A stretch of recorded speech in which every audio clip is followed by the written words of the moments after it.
Et pendant ce temps, certains agriculteurs wallons ont bien du travail, du moins ceux dont les terres sont aux abords des cours d'eau non navigables et dans des zones de baignade.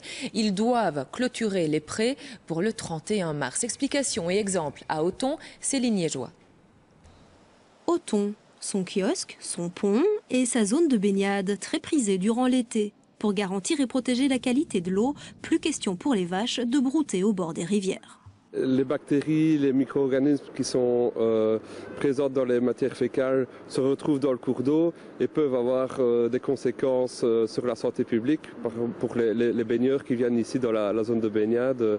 À 6 km en amont, une grande partie de ces terres sont déjà clôturées. Il faudra terminer le travail avant la fin de ce mois, mais pour cet agriculteur, ce n'est pas un problème, c'est même une nécessité. Le long des ruisseaux, etc., elles abîment, alors il y a des parasites qui se mettent dans les herbes, la douve par exemple.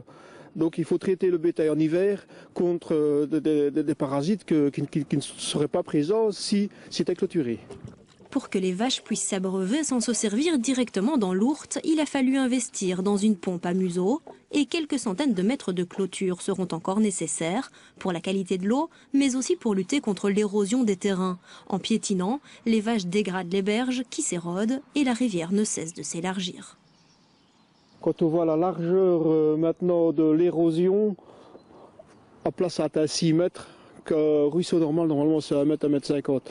Si on ne fait pas ça, dans 10 ans, le ruisseau il fait 10 mètres de large.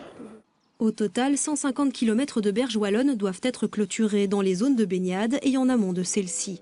Pour bénéficier des subventions, il faut faire une demande, pas toujours simple. Pierre Pirotte aide les agriculteurs à remplir les dossiers. Certains agriculteurs ont plutôt tardé, donc il y a quand même pas mal de travail à faire pour l'instant pour rentrer des demandes de subsides au niveau de la région wallonne. Donc il faut avoir un navigateur internet spécifique, avoir une carte d'identité avec les codes PIN pour signer les documents. Enfin, c'est quand même assez contraignant pour remplir un dossier. La FUGEA, le syndicat agricole, a bien accueilli la mesure, mais rappelle que l'effort doit être collectif. La qualité des eaux est l'affaire de tous, riverains ou touristes, pas uniquement des agriculteurs. Pourtant, d'ici à la fin de l'année, d'autres berges devront encore être clôturées, par exemple les zones Natura 2000, environ 1000 km de clôture dans toute la Wallonie. Dans ce journal, rencontre